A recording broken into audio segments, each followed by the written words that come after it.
Currently, there is a widespread theory that Alastor sold his soul to Lilith in human form in order to get to hell with a crazy amount of power. There is also a question about those 7 years when each of them disappeared without a trace. I have put together a comprehensive theory on how and why this could have happened, and in which direction the series may develop, which is directly related to the motives of these two characters and what they may have in common.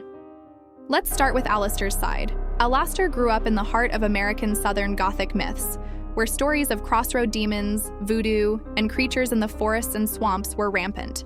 It would be logical if he played a role in the classic story, "Sold my soul to the devil for good," during his human life. Alastor is also a mommy's boy, but says nothing about his father and seems to have a dislike for most men. And eventually, he became a serial killer who hunts down bad people and spares the innocent. This whole scenario smells like he could have witnessed some traumatic cruelty committed with his mother, for example, domestic violence, in childhood, feeling of powerlessness to stop this cruelty, and the injustice of a world that allows such things to happen to his innocent mother is exactly the motive that makes characters take on a personality similar to Alastor's, focused on control, power, dominance, and ready to take judgment into their own hands. Alastor grew up to hunt the hunters of the whole world while presenting himself as elegant and passive, which I think is a major part of his deer motive. For this reason, I think Alastor was preparing for his transition to hell as a man. As a means, it is quite likely that he adopted some voodoo practice from his dearest mother. He already took her stew, and possibly cannibalism, if in her desperate desire to kill the aggressor and hide the body, she made a kick-from-hell jambalaya out of him, as he still loves this recipe, despite his modern cannibal diet, and then used this knowledge to summon and make a deal with the very Queen of Hell, a very powerful entity that does not just walk around and buy souls on Earth. And I think Lilith would have made this deal when she found out that Alastor does not approve of how the world is run. Angels, with terrible people who get away with everything, just as she felt in the Garden of Eden. I think she would be fully in favor of letting him start judging sinners himself. Something like a vigilante, for those who know what his name means. So, if Alastor was making a deal with the devil, selling his soul for some of her power, I assume he wouldn't have done it just to commit one earthly murder, especially since he was eventually shot and didn't live long. He would have known about hell, that it's real, and the sinners he kills end up there in the end, and he will end up there too if he goes the way he went. I think he was killing these people to prepare for the main event, to go to hell himself, where he could really use the power he got as a result of the deal. Remember, Alastor enjoys being in hell. During his entrance in the pilot episode, he makes a very sharp remark that he supports hell as a place of torment. A key aspect of his character is that he wants sinners to be properly punished. As he cheerfully explains, the chance was the life they lived before. In particular, he likes to destroy their hopes for self-improvement, much as a victim witness of horrific traumatic crimes might especially despise watching criminals pull the "I've turned a new page" story. The level of malice he feels towards sinners is extraordinarily high compared to other inhabitants of hell. The fact that Alastor himself, apparently, does not regret ending up in the same place suggests that he may have considered his own curse as a necessary sacrifice. Someone had to get their hands dirty to administer justice, which, apparently, angels do not carry out. This is a kind of conviction that could explain his confident and unflappable personality in hell, while he seemed to openly desire nothing. By the way, if this is the core of Alastor's personality, it makes perfect sense why he immediately enters into conflict with Lucifer, although he does not disclose the reason. If we believe that the desire to be a parental figure for Charlie is a bit of a farce, as the king of hell, Lucifer is very irresponsible. He does not use his power to establish order and ensure that sinners are fairly tormented. He just left the job undone because the sinners got out of hand, and now Alastor has to take responsibility, which is a good return to the essence of their dispute in the song of the 5th episode, where Alastor criticizes Lucifer for being absent and not doing any real work to help.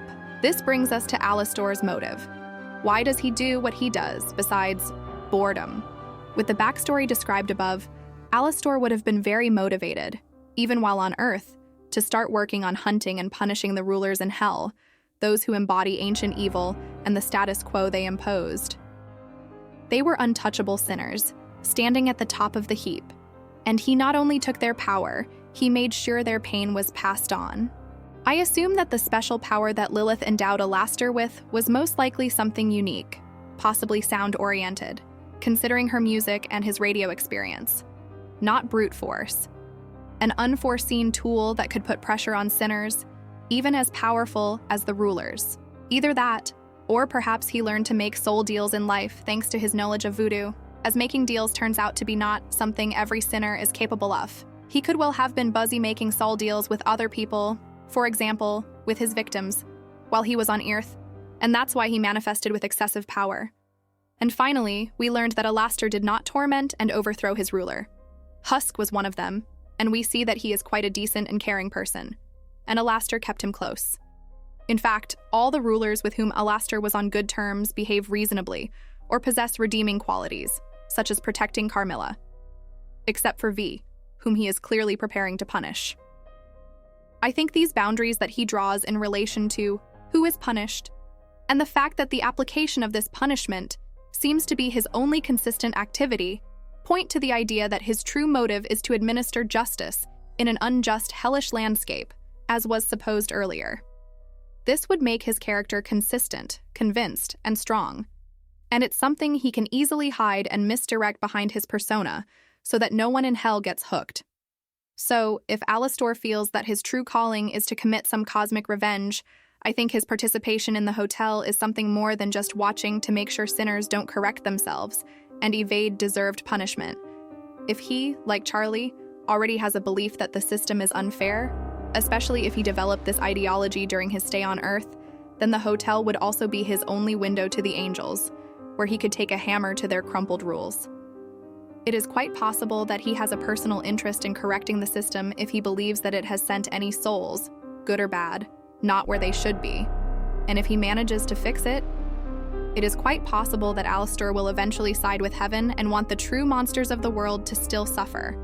And this brings us to Lilith. You will see the continuation of the video in the following videos. As a bonus to the video, I'll give you one more little theory, Hazbin Hotel theory. Okay, less theory, more speculation. Well, I just finished watching the first season, and I think Alastor might be a fallen angel. The only real evidence I have is the phrase, "cutting off my wings," he says at the end. But hear me out, here's how I think it went. Alastor, a mortal soul, a killer and a cannibal, died and went to hell. And during the execution, which takes place once a year, Alastor accidentally does something to atone, and went to heaven. But Alastor has unfinished business in hell, and he makes a deal in heaven, possibly with Lilith, and goes back with clipped wings and a deal that limits him. And in his radio tower, wounded and going to the green glowing hatch, which might be something angelic, and boom. In the next scene, they show him a big cut in the chest, which, I quote, barely escaped death by a hair, just disappeared. But this is just a guess, and you can wait to see season 2.